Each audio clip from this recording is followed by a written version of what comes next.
রান্নায় ব্যঞ্জন চ্যানেলে আপনাদের স্বাগত। আজ পিওর রেস্টুরেন্ট স্টাইলে মটর পনির তৈরি করব। এই রকম মটর পনির তৈরি করলে বাচ্চা থেকে বয়স্ক সবাই খুশি হবে, এত টেস্ট। ভিডিওটা সম্পূর্ণটা দেখার জন্য অনুরোধ করছি। খুব ভালো রেসিপি।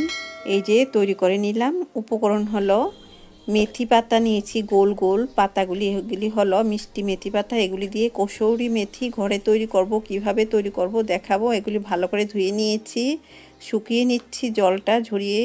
এখন প্যান বলতে তাওয়া গরম করেছি, রুটির তাওয়া। এখন এই যে মেথি পাতাগুলি দিয়ে দিচ্ছি। এখন ফ্লেমটা লোতে আছে।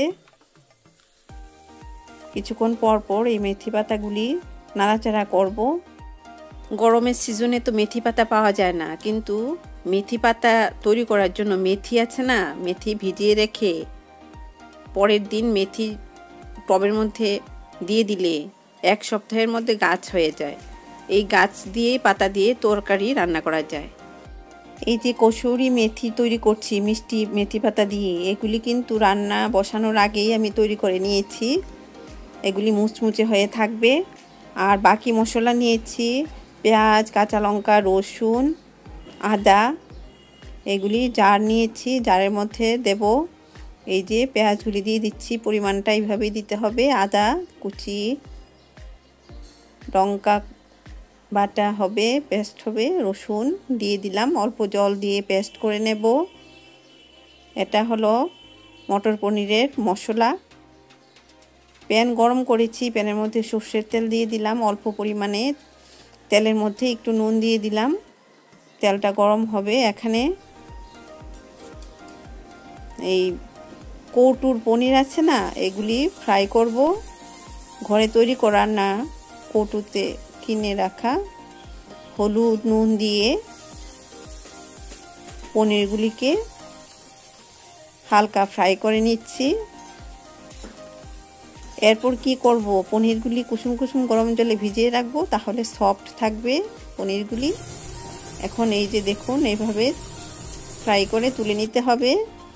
প্যানটা ভালো করে পরিষ্কার করে তেল দিয়ে তেলটা গরম করে শুকনো লঙ্কা ফোড়নে দিলাম, গোটা জিরে, হিং, স্পেশাল মশলা, পেঁয়াজ কুচি। তাহলে রান্নাটা ভালো হবে।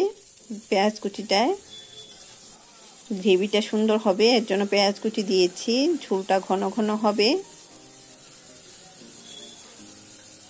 পেঁয়াজটা মিডিয়াম ফ্রাই হবে, তাহলে মিষ্টি হবে রান্নাটা। এখন ধনে গুঁড়ো, জিরে গুঁড়ো 1 টেবিল চামচ করে করে দিয়ে দিলাম মশলার সঙ্গে। মশলাটা যাতে পুড়ে না যায় সেদিকে লক্ষ্য রাখতে হবে। আর ওই যে মশলাটা পেস্ট করেছিলাম, পেঁয়াজ, কাঁচা লঙ্কা, রসুন, আদা, এই মশলাটা দিয়ে দিলাম। এখন এগুলি নাড়াচাড়া করছি, এগুলি কষিয়ে নিতে হবে। মিডিয়াম কষানোর পর লাল লঙ্কা দিয়ে দিলাম। এগুলি ঝালের জন্য, টেস্টের জন্য দিয়েছি, রঙের জন্য।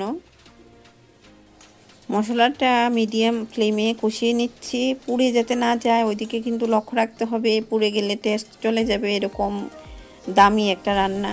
এই যে পনিরগুলি কুসুম কুসুম গরম জলে ভিজিয়ে রেখেছি, তাহলে সফট থাকবে। এখন মটরগুলি যে ধুয়েছিলাম এগুলি দিয়ে দিলাম মশলার মধ্যে। এখানে নাড়াচাড়া করব।